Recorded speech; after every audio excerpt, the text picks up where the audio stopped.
Okay, I'm going to start. Just to remind people, though, that this is... I think the first part is to say thanks to everyone who has come back, and thanks for everyone's patience at the last meeting, which was long, and thank you for the forbearance that you showed during that meeting, given the lateness of the hour. The next part is thank you for coming back to... I don't think your mic's on. Yeah, we can't The hear you. mic is on. Is that you, Mr. Singh? We can't hear Councillor Singh. There you are. That's it. Is that better? Much better. I was going to say that this is the concluding part of an already existing meeting. Can't hear you. Still can't hear. This is the concluding part of an already existing meeting. Can you hear me now? Somehow. Brilliant.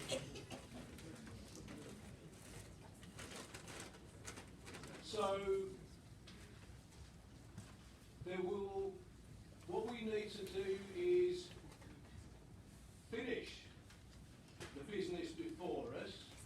There will be no opportunity for any further contributions from any of the audience, the applicant, the objectors, supporters or others.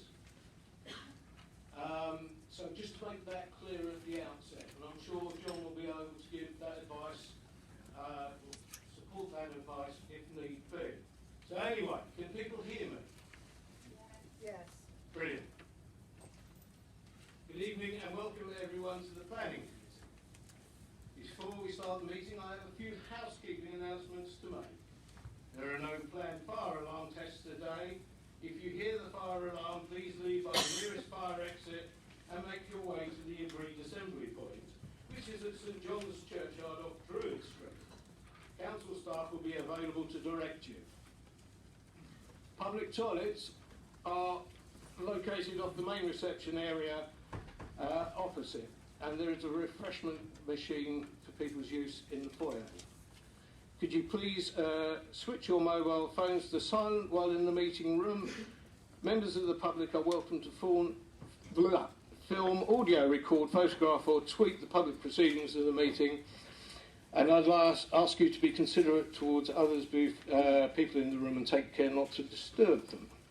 The code for accessing the council's Wi-Fi is BBC, that's all lowercase, 2, and that's the number. If you don't wish to be filmed, could you please let people know? Have we any apologies for the meeting? Thank you. Is there a substitute? Excellent. Okay. Confirmation of voting members, please.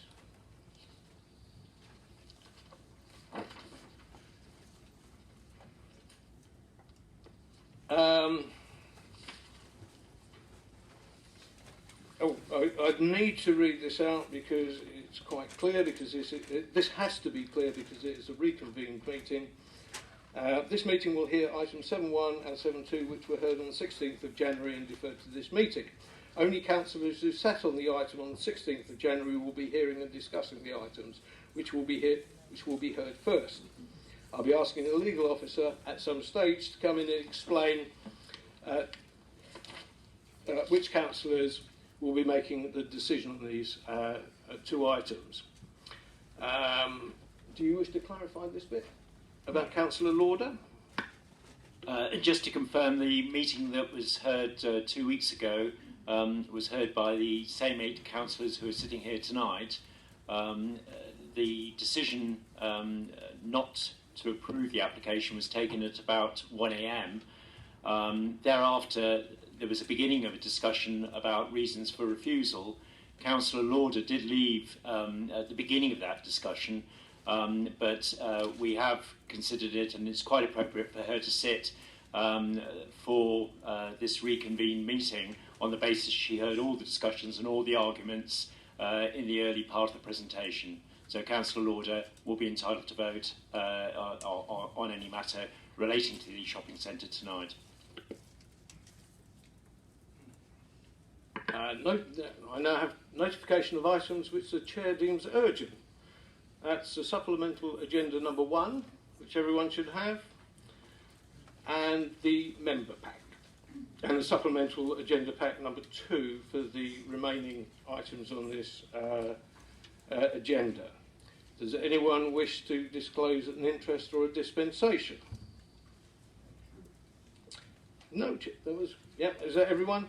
Minutes. Joe circulated the amended minutes?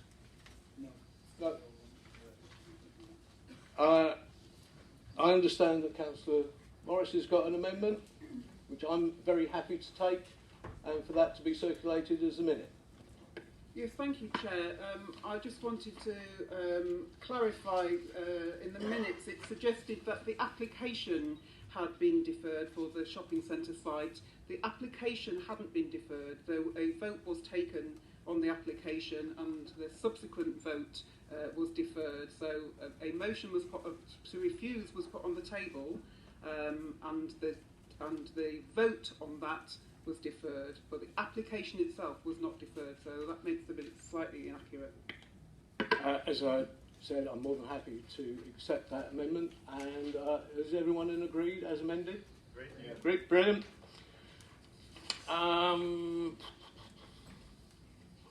Right, as I said, I'm going to say a few words, and then John is going to give us some advice when we start item 7.1. Given the length of time of the discussion and the complex nature of the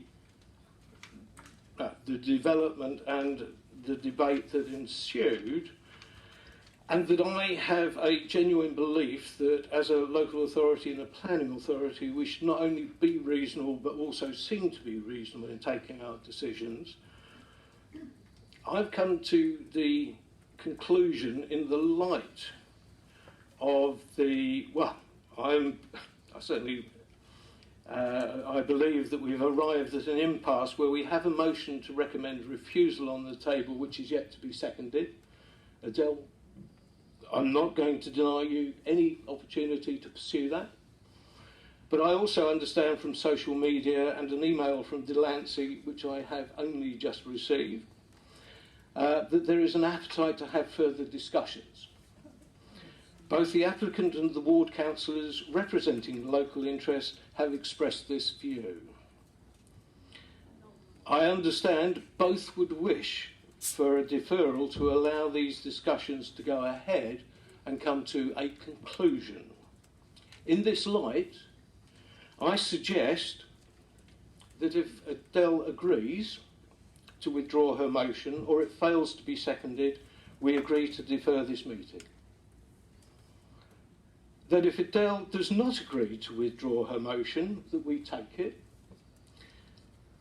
And if it succeeds, a recommendation for refusal stands, and Simon will take the appropriate action. I then suggest that should this motion fail, we take a motion to defer the item to a future meeting to allow officers to assimilate all the new information and to allow those discussions to come to a conclusion. If that is the route that the committee chooses, Simon will then make the arrangements for considering the application in the future in the usual way. I now open the item 7.1, which is the shopping centre. I understand, John, you have some advice that you wish to give us. Thank you, Chair. Just to recap as to how we got to this position, which is a little unusual, quite a number of members of the public have asked about the process for this evening's meeting, and it might be useful just to recap about where we've been and where we're going to go over the next few minutes. As has been said, there was a motion to approve the application which was heard at about 1 a.m. a couple of weeks ago, and that failed. a motion to refuse the motion to refuse the application was started, and we were going to discuss reasons, and the decision was to defer that meeting until the reasons could be thought and considered and could come back to this evening's meeting.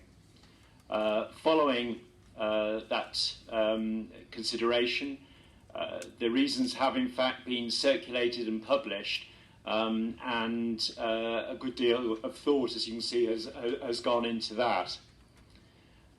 So the intention was to start tonight with carrying on, resuming exactly where we'd left off, i.e. Councillor Morris would be resuming her motion to refuse the application. The Chair, though, has mentioned that this afternoon the applicant has come forward, and although there isn't a revised application at the moment, there are some proposals which, in the view of officers, are material considerations, not just material planning considerations, but material equalities considerations as well, and they are matters which the committee should take into account when considering their decision this evening. Sorry, please don't interrupt when we're getting advice. Just to recap, as far as the submission that's been made by the applicant, although it's not a formal amendment, it does take into account some of the key concerns that councillors raised 2 weeks ago, being socially rented units, being the position of traders, and also being the bingo and the leisure facility. So it does address those three main items, all of which received a great deal of discussion 2 weeks ago. There's not sufficient time for officers to prepare a response, and particularly bearing in mind there's no formal application for revision at the moment. Quite clearly, officers haven't been able to review or respond in the few hours since that submission was received. And that's something which they may have the opportunity, depending on what happens with the motion which is currently being framed. Just by way of recap, I think if putting apart the motion for refusal, there's no way the committee could actually consider a further motion to approve tonight without further consideration of the new offer that's come in, possibly consultation, and certainly officers giving full information to members about exactly what's involved in that. And certainly at this stage, clearly the public have not seen what's involved, and it would be right that they get the opportunity to do so by way of a formal addendum. But there's no addendum actually enclosing details of that offer, because at the moment there is no formal offer, merely a suggestion of what can be offered, but that does contain some quite significant steps to try and allay the concerns that councillors had from a fortnight ago. Now, the draft reasons have been published together with the strength of those reasons in the event that there was an appeal, a planning appeal from the applicant for a refusal. This is a step that we always take. We always advise members that if they do refuse, we give them an indication as to the risk of a likely award of costs if the matter proceeds to a planning appeal. And that's why there was an assessment of the strength or otherwise of each of the draft reasons that have been put forward. And that's something which may be discussed and debated. But going back to where we are, we will now resume with where we reached a fortnight ago. Councillor Morris was beginning to frame the motion. She can now look at the reasons and the strength of those reasons and determine whether or not she wants to include those in her motion, and also whether or not there's going to be a seconder. So, That's my bit of the script, mate. I do apologise, Chair. Thank you very much indeed, John. You might have heard what I'm about to say very, very recently. basically, we now go into the next part of the process. There you have a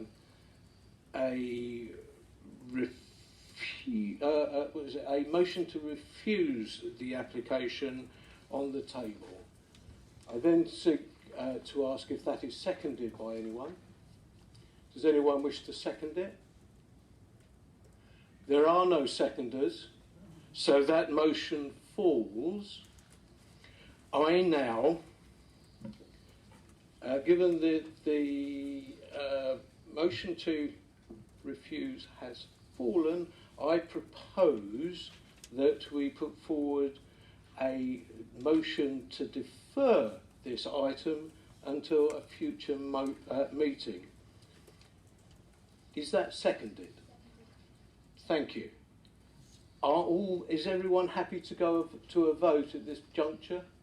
All those in favour of that motion, please indicate. All those against that, please indicate. Thank you very much indeed. This matter has been deferred to a future meeting when the officers will have an opportunity to take on board all the comments that have been made by both the local ward councillors representing their community and the applicant, and to allow the discussions that have been started to come to a conclusion. So thank you all very much indeed. Oh, and by the way, we will defer as a consequence the 7.2, the Metropolitan Tabernacle as well. I propose that. Is that seconded? Is that agreed? Yep. Thank you very much indeed. Thank you all very much indeed for coming back. Oh, sorry, and one not agreed. Thank you all very much for coming back, and we look forward to a revised version to come to this committee meeting in the future. So if you could all please leave